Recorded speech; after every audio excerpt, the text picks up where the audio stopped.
apa kiat-kiat Pak Dirut untuk bisa istiqomah dalam istighfar dan sholawat nih. Masya Allah ya. Allah.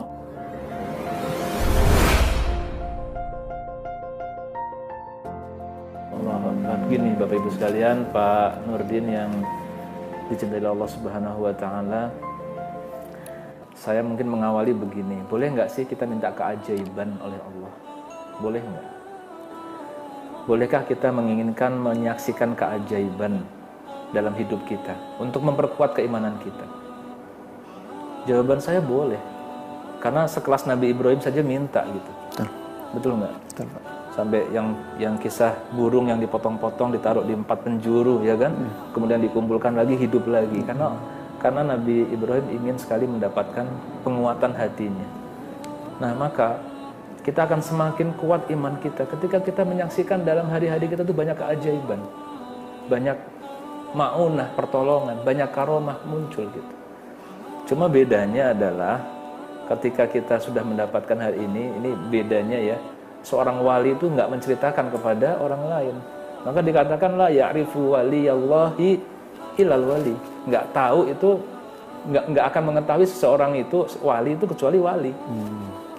Kenapa wali itu dirahasiakan oleh Allah? Kenapa tuh Pak? Ayo, kenapa wali itu dirahasiakan? Karena begini, ya, karena begini. Wali itu sengaja dirahasiakan oleh Allah, maka biar kita hati-hati sama orang. Ada orang pakaiannya compang-camping, bajunya gembel, ya kan? Kita marahin, kita usir, kita maki-maki, nggak taunya dia wali. Coba.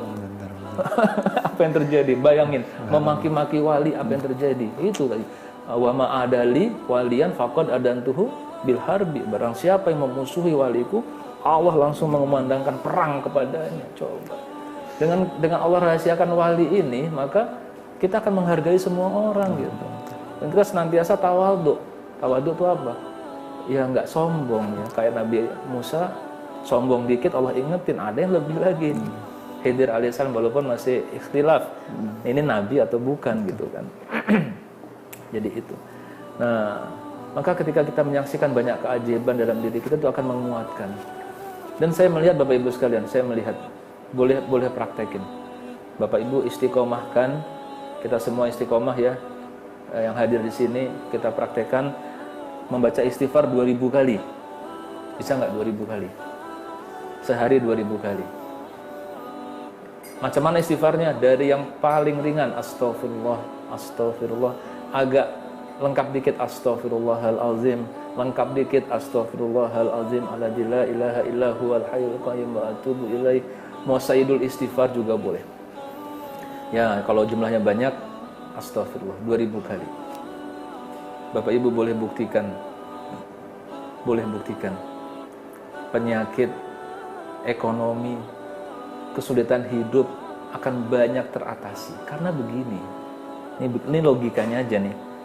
Allah kalau sayang sama hambanya, kalau sayang sama seorang hambanya, begitu hambanya lupa, lalai, atau melakukan maksiat, Allah akan langsung tegur. Dan menegurnya itu bentuknya apa? Kudanya nggak nurut, bininya agak balelo, nah itu ada penyakit, ya macam-macam, bisnisnya turun, tambah susah, itu teguran Allah. Sekarang contoh, dia ini bisnisnya turun, omsetnya turun, tapi sebenarnya sebabnya karena apa? Dia lupa sama Allah, dia lalai, atau dia melakukan maksiat, itu teguran dari Allah. Tapi yang dilakukan apa? Ya Allah, tambahkanlah omsetku, ya Allah. Nggak dapat. Itu resepnya cuma istighfar. Istighfar. Jadi banyak masalah itu selesai dengan istighfar gitu loh. Nanti kita akan menyaksikan, ya Allah, Bapak Ibu, keajaiban-keajaiban itu akan muncul dalam diri kita. Kalau keajaiban itu sudah muncul, kita akan semakin memperkuat lagi. Semakin kita akan istiqomah dalam beristighfar, dalam bersolawat, ya Allah. Kalau solawat mah nggak usah diomongin Bapak Ibu. Bapak Ibu solawat aja terus, aduh susah menceritakannya. Tapi ya tadi ya, yang pemeran utama Robiah Al-Dawiyah itu sampai ketemu Rasulullah dalam mimpi. Padahal dia cuma dalam rangka untuk apa? Untuk menjiwai dari peran itu. Bisa sampai kayak begitu, Masya Allah. Dan kalau sudah itu terjadi, ya Allah nikmatnya, Masya Allah. Nggak usah disuruh juga, Bapak Ibu nggak akan meninggalkan itu. Nah, memang ketika dalam rangka kita belum mendapatkan itu perlu mujahadah. Mujahadah itu perlu maksa. Makanya kenapa ada anwa'ul ibadah. Anwa'ul ibadah itu maksudnya apa? Bermacam-macam ibadah. Ibadah itu Allah buat macam-macam. Maka kita lebih kuat di mana gitu loh. Kita lebih kuat dalam satu hal, misalnya ada sesuatu yang kita lazimkan terus, nggak pernah kita berhentikan. Yang paling gampang lah, tasbih, tahmid, takbir habis sholat, nggak pernah kita lakukan, nggak pernah kita berhenti, nggak pernah kita tinggalkan. Nah, itu doa-doa pagi sore nggak pernah kita tinggalkan, terus baca Quran nggak pernah kita tinggalkan. Kita kuat di mana? Infak sedekah kita kuatkan di situ. Maka insya Allah ketika kita sudah bersungguh-sungguh, waladina jahadu fina lanahdiyannahum subulana. Ya, yaitu orang-orang yang sungguh-sungguh di jalanku, mencari aku, mencari jalanku, mencari jalan Allah Subhanahu wa taala, maka dikatakan subulana, bentuk jamak itu, jalan-jalanku. Jadi jalannya bisa bermacam-macam, tiap orang berbeda-beda, ya. Caranya bisa berbeda-beda.